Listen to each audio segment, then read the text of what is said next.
TTD working president Revanth రెడ్డిపై హైదరాబాద్ పోలీసులు case నమోదు చేశారు.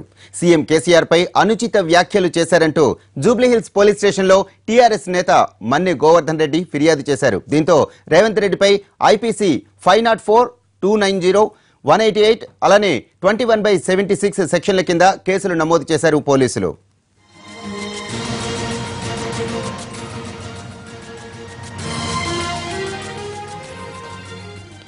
టీటీడీ ఎమ్మెల్యే రేవంత్ రెడ్డి మరో వివాదంలో ఇరుక్కున్నారు. మల్లన్న సాగర్ దీక్షకు వెళ్లే ముందు సీఎం కేసీఆర్ పై అనుచిత వ్యాఖ్యలు చేశారు రేవంత్. దీంతో హైదరాబాద్ జూబ్లీహిల్స్ పోలీస్ స్టేషన్లో రేవంత్ రెడ్డిపై పలు సెక్షన్ల కింద కేసు నమోదైంది. దీనికి సంబంధించిన మరిన్ని వివరాలు మా ప్రతినిధి రమేష్ వైట్లని అడిగి తెలుసుకుందాం. రమేష్, చెప్పండి, రేవంత్ రెడ్డిపై కేసుకు సంబంధించిన పూర్తి డీటెయిల్స్ ఏంటి?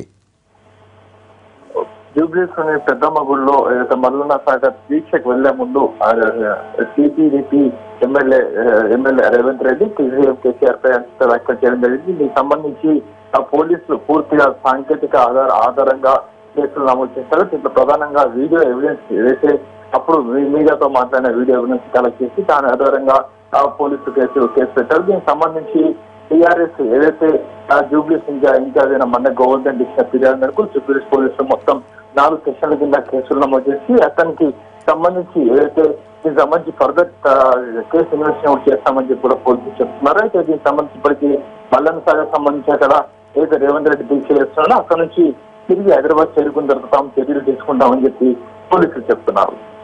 Right, thank you Ramesh.